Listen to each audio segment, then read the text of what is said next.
하나님과 함께하며 하나님께로부터 많은 것을 받은 모세는 하나님께서 이스라엘 백성들이 부패했으니 내려가라는 말에 서둘러 시내산을 내려가게 됩니다. 산을 내려가는 모세의 두 손에는 두 개의 증거판이 있었습니다. 이 두 개의 증거판은 하나님께서 친히 만드시고 하나님께서 직접 판에 새겨 쓰신 것이었습니다. 이렇게 양손에 증거판을 들고 산을 내려가던 모세는 같이 시내산에 올랐던 여호수아를 만나게 됩니다. 그런데 모세는 여호수아로부터 뜻밖의 보고를 듣게 됩니다. 오늘 보면 17절 말씀입니다. 다시 한번 읽겠습니다. 여호수아가 백성들의 요란한 소리를 듣고 모세에게 말하되 진중에서 싸우는 소리가 나나이다. 아멘.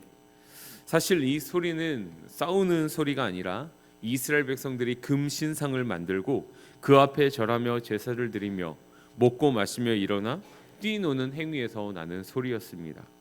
그리고 모세는 이것이 전쟁을 통한 소리가 아니라 노래하는 소리라는 것을 알고 있었습니다. 마침내 모세는 이스라엘 백성들이 있는 진 가까이에 이르렀습니다. 그리고 지금 이스라엘 백성들이 하고 있는 모습에 크게 분노하게 됩니다. 19절 말씀입니다. 함께 읽겠습니다. 진에 가까이 이르러 그 송아지와 그 춤추는 것들을 보고 크게 노하여 손에서 그 판들을 산 아래로 던져 깨뜨리니라. 아멘. 이스라엘 백성들의 부패로 인해 그들을 심판하려고 했던 하나님의 마음을 돌이켰던 모세는 작금의 상황에 분노하였습니다. 그리고 하나님께서 친히 만드시고 직접 글씨를 새겨주신 두 증거판을 산 아래로 던져 깨뜨려 버립니다. 이 장면을 보고 모세의 분노가 얼마나 컸는지를 우리는 짐작할 수 있을 것입니다. 실제로 모세는 이러한 백성들의 모습에 분노가 아주 심했을 것입니다. 그들을 위해 자신이 어떤 일들을 감당했는지도 모르고, 우리는 가끔 어떤 일로 인해 분노할 때 이성을 잃어버리는 사람들을 볼 때가 종종 있습니다. 분노로 인해 이성을 잃어버린 사람들이 얼마나 잔인하고 흉폭해질 수 있는지 너무나 잘 알고 있습니다. 하지만 모세는 분노로 인해 이성을 잃어버리고 무엇이 옳고 그른지를 구분하지 못할 정도로 어리석은 사람은 아니었습니다. 그가 하나님께서 만드시고 친히 써준 증거판을 깨뜨린 것은 단순히 그의 분노함으로 인해서가 아니었습니다. 증거판을 던져 깨뜨려 버리는 행위는 하나님과 이스라엘 백성의 대표로서 체결했던 언약을 깨뜨린, 언약을 파기하는 상징적인 행동이었기 때문입니다. 모세가 출애굽기 19장에서 시내산을 오른 것은 하나님께서 시내산으로 올라오라고 말씀하셨기 때문이기도 하지만, 사실 모세는 그곳에서 하나님과 언약을 맺고 이스라엘 백성들이 언약 백성으로서 어떻게 살아야 하고 언약 백성들이 지켜야 하는 법도는 무엇인지 하나님으로부터 듣고 배우기 위해서였습니다. 그래서 하나님께서는 출애굽기 19장 5절 6절 말씀을 통해서 이렇게 말씀하십니다. 세계가 다 내게 속하였나니 너희가 내 말을 잘 듣고 내 언약을 지키면 너희는 모든 민족 중에서 내 소유가 되겠고 너희가 내게 대하여 제사장 나라가 되며 거룩한 백성이 되리라. 너는 이 말을 이스라엘 자손에게 전할지니라. 아멘. 이렇게 이스라엘 백성들과 모세는 하나님과 언약을 맺고 하나님의 백성으로 살아갈 것을 맹세합니다.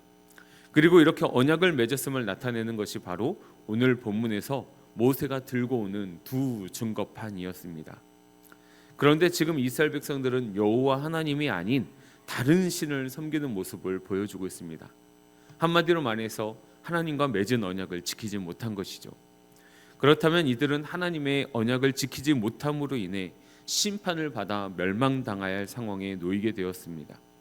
그래서 모세는 무지하지만 이 어리석은 백성들이 여호와의 심판으로 인하여서 죽게 하지 않기 위해서, 멸망당하지 않게 하기 위해서 이스라엘 백성들이 있는 진에 들어가기 전, 언약이 확실하게 효력이 발휘하기 전 일방적으로 언약을 파괴해버립니다. 그 행위가 바로 두 증거판을 깨뜨려 버리는 행위였습니다. 한마디로 모세는 분노로 인해 언약의 두 돌판을 깨버린 것이 아니라 이스라엘 백성들을 살리기 위해서, 여호와의 진노를 돌이키게 하기 위해서 이렇게 행동한 것이었습니다. 그리고 모세는 그들이 만든 금송아지를 불사르고 가루를 만들어 물에 뿌려 이스라엘 백성들에게 마시게 합니다. 이것은 우상과 그 숭배의 흔적을 이스라엘 백성들 가운데서 완전히 제거하기 위한 조치였습니다. 이어서 모세는 아론을 책망하기 시작합니다.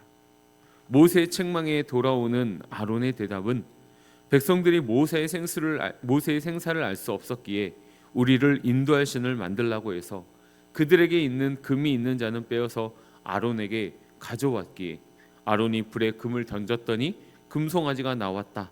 이 모든 일들은 백성들이 악하기 때문이다라는 말도 안 되는 변명을 하고 있는 것이었습니다. 모세는 분명히 자신이 시내산에 올라갈 때 백성들을 올바른 길로 이끌 지도자로 아론을 세웠습니다. 그럼에도 불구하고 그는 책임지는 모습을 보여주는 것이 아니라 백성들과 그 다음에 불에 던졌더니 금송아지가 저절로 튀어나왔다라는 말도 안 되는 핑계를 대고 있는 모습을 보여주고 있습니다. 백성을 위해 간구하고 중보하고 하나님의 마음을 돌이키기 위해 애쓰고 노력했던 모세와는 완전히 반대되는 모습을 보여주고 있는 것이죠.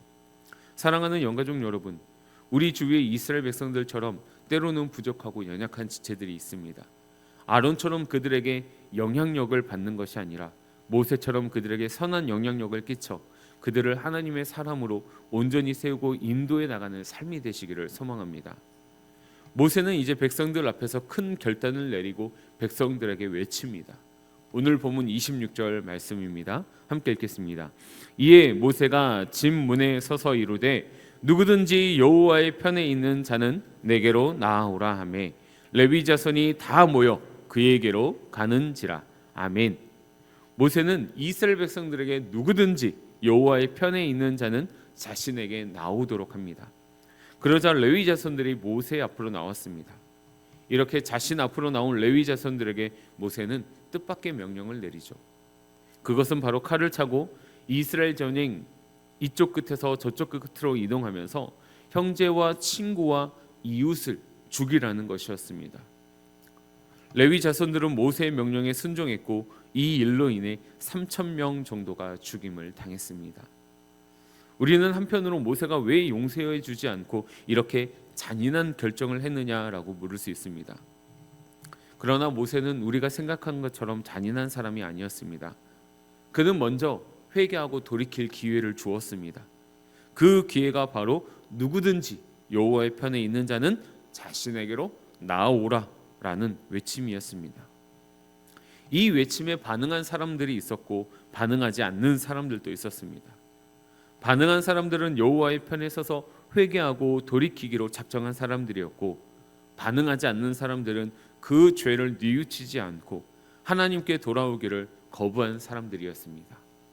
모세는 어쩔 수 없이 자신 앞으로 나온 레위인들에게 돌이키기를 거부한 사람들을 죽이라라고 명령합니다. 그러고 마음이 편하지는 않았을 것입니다.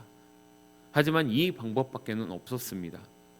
이스라엘 백성들 사이에 만연했던 죄악의 뿌리를 뽑고 완전히 제거하기 위해서는 이 방법이 유일했습니다.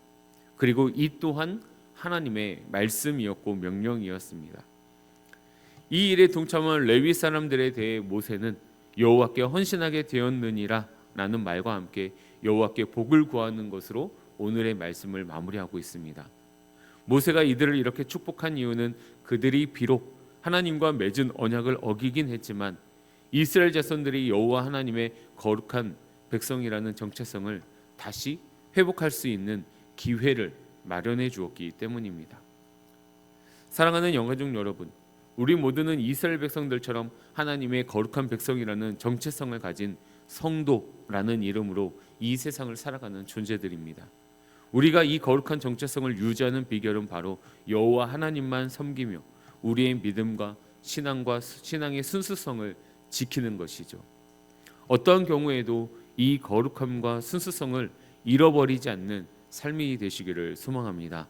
기도하겠습니다. 살아계시며 우리와 함께 하시는 아버지 하나님 감사드립니다. 오늘 우리가 출애굽기 말씀을 통하여서 하나님 앞에 배도했던 이스라엘의 백성들의 모습을 살펴보았습니다. 그럼에도 불구하고 하나님께서는 모세를 통해 그들을 돌이키고 회개할 기회를 주십니다. 이 말씀을 듣고 돌이키는 자들도 있었지만 끝끝내 돌이키지 못하여 레위 자손들의 칼에 죽임을 당하는 어리석은 백성들도 있었습니다. 하나님, 오늘의 말씀을 통하여서 우리가 우리의 삶의 거울로 삼는 자들 될 수 있도록 도와주시옵소서.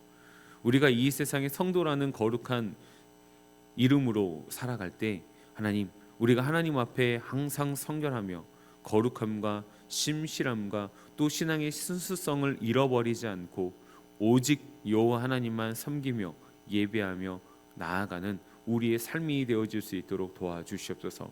우리가 아론처럼 백성들의 영향을 받는 것이 아니라 세상의 영향력을 받는 것이 아니라 오히려 우리가 그리스도의 빛과 향기로서 세상에 거룩하고 아름답고 선한 영향력을 끼치며 살아가는 주의 거룩한 백성들 되게 하여 주시옵소서.